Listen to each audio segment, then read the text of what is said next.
Welcome back to the Pilates Exchange. I'm your host, Hannah Teutcher. This is the podcast where we talk about everything Pilates related, whether it's teaching, helpful hints for teaching, making your teaching better, all of those things, plus studio ownership, and how to make your business an even more successful one.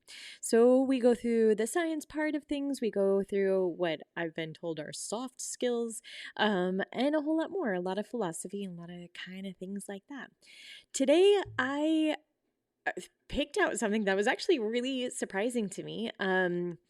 We were having a discussion in our studio. So every 3 to 6 months, I try to go back and really look at what's working in the studio, what needs to be updated on the teaching side of things. And, it's just really, here's the thing is, when you teach, do you use the exercise names all the time? Or are they sort of secondary? Like, do you not use them? And why? And why wouldn't you use them? And why would you use them? And I find it really, really surprising because I actually hadn't put much thought into it at all, but realized that in our teaching team in our studio that there was a really wide mix of answers for this. So let's get into it.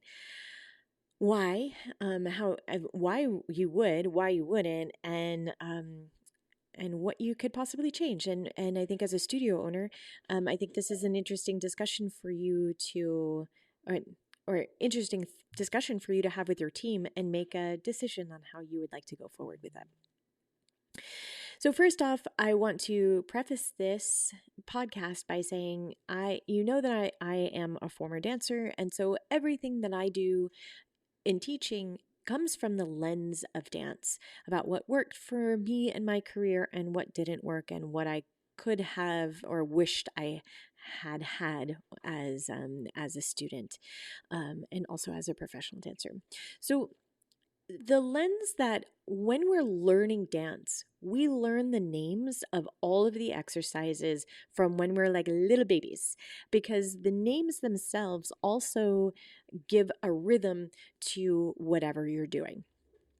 The names, there's so many different exercises within the dance vocabulary, specific in the ballet, and ballet would be the foundation for everything that you're doing in the dance world. I'm sure that there's going to be other dancers out there that say no, but like for this discussion, it is. And it's universal. So what those names of the ballet exercises are universal. So you can take a class in, wherever you are in the world, and the names will remain the same or closely similar, so that you don't have to really speak the language. You just need to hear the names of the exercises. And then you'll know what the choreography is. It is often where the teacher won't show any exercises, but they will explain with just the names of the exercises what you're doing in an entire choreography.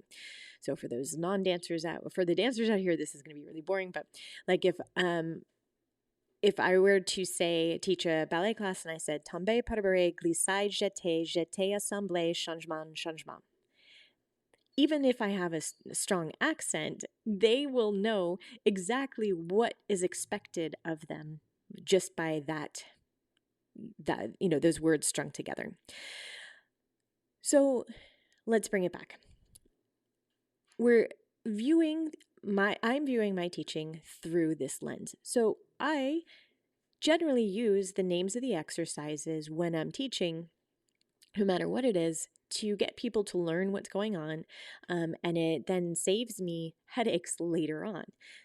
That was always been my view, and I never really even checked in with anyone to see on my team, do they do it the same as me or not? It was such a embedded in the way that I teach, that I never thought about it. And I was covering for one of my teachers the other day, and I got this interesting feedback that they felt like they were dancing the whole class just because the way that I cue the exercises with sort of like a sing-song way of saying the names of the exercises in the rhythm that I would like them to happen. And I'm not insisting that this is something that you would need to do at all. This is something that just comes naturally to me. But in this conversation, this person, one of our clients said, "Oh, I didn't know that was the name of the exercise." And I was like, "What?" Of course you know this name of, this exercise. And they're like, "No, I didn't know that was the name of it." And I thought, "Oh, well, this is something that I should definitely follow up on." Now, the person that performed the exercise, like the exercise was done beautifully. There was nothing that was wrong with the exercise at all. It was beautifully performed. It was correct. It was foundationally correct. It had depth to it. The breathing was there. Everything was beautiful. Like I have no corrections there. But I found it really interesting that she didn't know the name of it. So after following up on this thought and speaking with all my teachers, I realized that there are some on my teaching team that don't use the names of the exercises. And one of the reasons why is sometimes they're not doing the pure exercise, they're doing a variation of the exercise.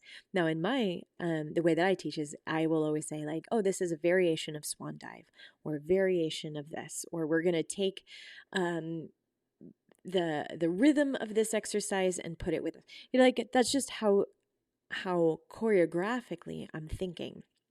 But the purest of the Pilates teachers on my team said, "No, it's not the exercise, the variation that I'm doing, so I won't name it as that."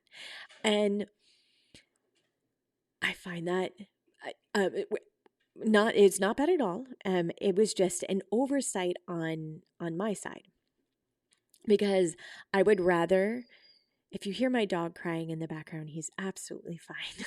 he's just working out his emotions like we all are. So I think it's really interesting to get back to using the names of the exercises as we're teaching for many different reasons. And I'm making this episode for you guys because I think it's an interesting concept. There's pros and cons. Like always, we're always in the gray here and in our podcast. And the idea is to make a choice. So make a choice with if you're a studio owner, then you can insist on using names or not worrying about it at all. And if you decide not to worry about it, it is still a choice that you're making after hearing it. Teachers, for yourself, now you get to think about why you wouldn't use the names. So, who are we naming it for? Like, why are we naming the exercise? Well, it makes people understand the tradition that they're coming from. The exercise names are tools, they're not requirements at all. But sometimes naming an exercise creates a little bit of confidence for our clients. Sometimes it creates anxiety. It depends on which exercise. It depends on which exercise it is, right? Teaser on the box.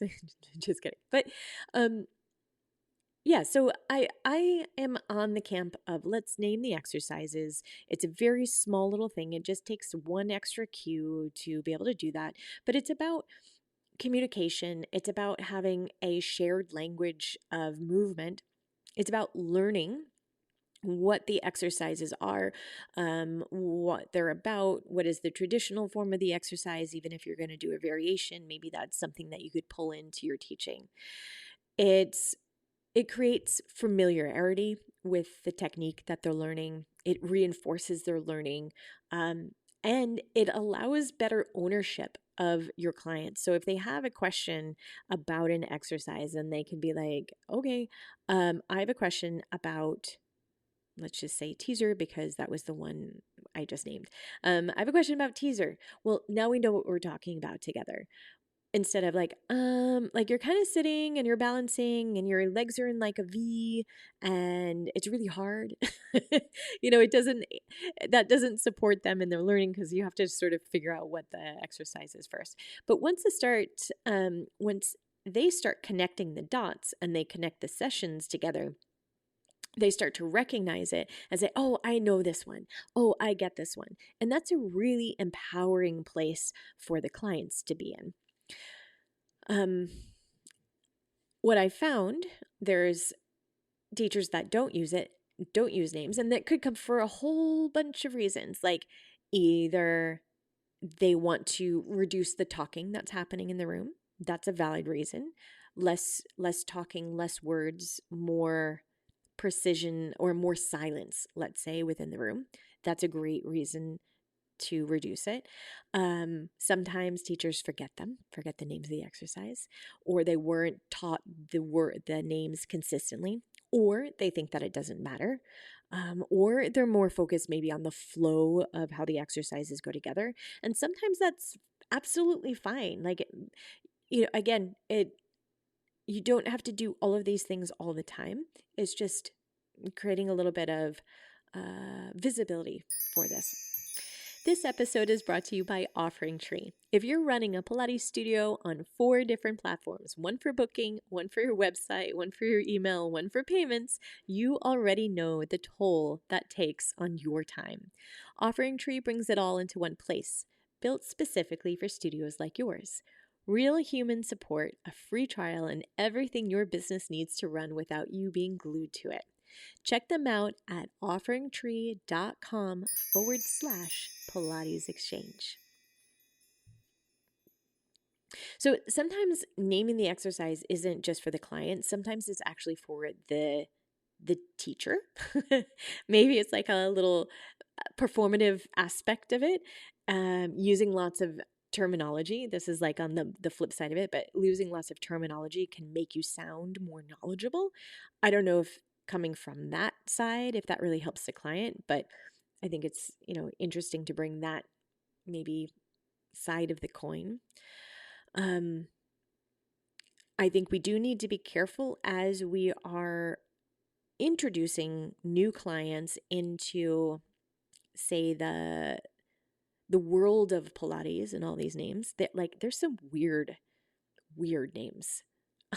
Like short spine, long spine, snake, tendon stretch, boomerang, star, like all of those names they've never heard before. So it could feel like we could accidentally then alienate some of our clients as well. But if we just use names and we don't actually cue what's happening. But I think as clients progress, they should, done well, then they'll start to learn the names as they go along. So what we don't want to do is have a new client feel like everyone else got the handbook and knows what's happening, and I'm the only one that has no idea how to do this thing. So that's, that would be something to be aware of. And then also as studio owner, like that is also something that you might want to pay attention to, especially in your beginning level or intro classes. Like, make a decision how you would like that to be done as well. So another maybe part of this is don't assume prior knowledge. Even if the person has taken Pilates before, it doesn't mean that they know the names of the exercises. So we can make it then get over that hurdle, because we've had all sorts of different people take classes with us that, I've been doing Pilates for the last 20 years. And it doesn't maybe feel like it when they start moving. So to get over that hurdle, sometimes we'll say like, we call this one elephant. This exercise is called spine stretch. Or sometimes we've renamed a couple of exercises, and if that's the case, we'll explain why we've renamed it, and this is what we call it in our studio. So that means, like, we're not going to assume that they know the names. We're going to teach them as they go along. This also touches on another aspect that people remember movement when they can label it. And this is like a trick that we used to do as dancers all the time. Like, you have all of your ballet vocabulary, and that's one thing. And then you get into like the more contemporary realm of things where you have lots of movements, but you don't have names for it. And then it gets really hard, because you're trying to talk about a movement and if you don't make a shared language about it, then you don't know what the heck is going on. So like we'll make up funny names, like this is the shadoopy whoop, or this is the pizzazz. And the reason we do is because that's how humans learn. The name becomes the anchor of where you can go back to. And that shared language, like then you can, the swoop de whoop, whatever. Then you could go back to swoop de whoop and say, oh yeah, that I love that exercise, or I really struggle with this. Let's go back to Pilates though. Like I love Mermaid, or I really struggle with the teaser. And then now the conversations become easier because you have that shared thing. So the goal isn't to memorize all the Pilates for the client, to memorize all the Pilates vocabulary. For my teachers, I would love for you to know all of the vocabulary, all of the names. And I would have to say, I think I know a lot, but there's always stuff that I am always learning. Sometimes I'm learning a different variation from someone, or I read a different book and I'm like, oh, that's a different name for the same exercise. I know. I love that. So sometimes when I'm teaching, I'll call it several different names and say, hey, I've also heard it called this and this. And I think that's interesting. Sometimes I'll even, if it's a group of people that I work with often, I'll say, let's rename this exercise. And then they'll help me with them. And it's just a fun moment to have in the class. And again, the names doesn't mean that you could do the exercise great. Someone can still then know the names of the exercises and still move poorly. Someone else might know every single name or not know a single name and still move beautifully. So let's keep the priorities straight. It's about using the names as a helpful tool. And like I said, there'll be different studios will have a different culture and maybe use different names for things. If you're a classical studio, you're probably going to do something different. Some others will choose to get a little bit more descriptive, adding on to the names, or like it's not inherently wrong. It's what's important is that there's consistency. So if you are, say, a studio with many different types of trainers working for you, like let's just pretend like you have a super classical person, like you have Bazi, you have Stott, you have balance body, like those names are going to be slightly different. So you can either decide as a team how you want it to be called, or you don't make a big deal out of it, but sometimes that creates a little bit of confusion. Yeah. So I guess the conversation isn't really, it's about names, but it's about communication. And good communication then reduces anxiety. It increases confidence. It helps people feel like they belong there.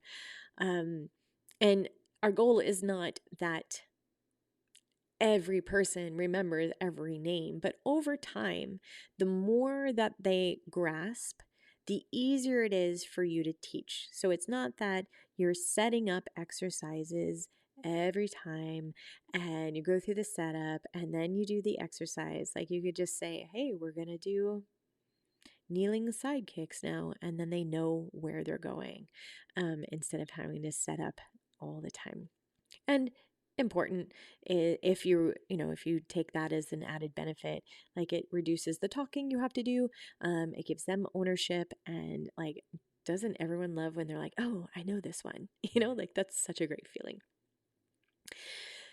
So we are just building bridges, right? We're building bridges from, like, for them to learn the movements and be able to translate them in their own body.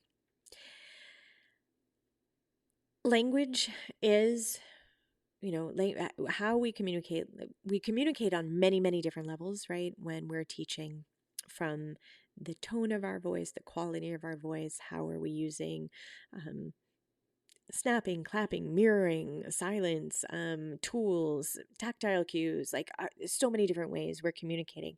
But language is the most powerful teaching tool that we have. It really helps people feel confident, curious, included, and reduces that confusion, and hopefully reduces people feeling intimidated or feeling left behind. That's something that we don't want to do. So As teachers, we want to choose our words with the same care that we choose our exercises. We never get it all right, and that is absolutely fine. That's not about delivering perfect classes. It's about how are we communicating our passion for Pilates to help our clients get a fantastic movement experience. So that is my TED Talk for the day. I hope that you gathered something from this, that it's a tool that you can use. Make a decision how you want to use it. If you're a studio owner, maybe it's time for you to like check in and see what you want to do in your studio space. I thank you so much for spending your valuable time with me. I hope that I hope that we continue this. I've had some really recently lovely emails from you guys. Please keep it up. This makes me so happy to be able to give back to you, and I respond directly with what your needs are. So if there's something that you would like me to research about or talk about, or that's what I love to do. I love to help. So please let me know. Another great way, so I'm going to give you a couple of ways that you could help support me, is if you haven't subscribed or left us a review, that would be such a lovely cost-free way to help support us. Another way is if you are in the market for a software, check out our sponsor. It's free. Go do a demo, check them out, see if they're the right software for you. Offering Tree, they are a lovely group of people, and I can't say that about everyone out there, but they are really lovely, lovely to work with, and for me, that's super important. I wish you a wonderful, happy week of teaching, and I will see you on the next one. Bye.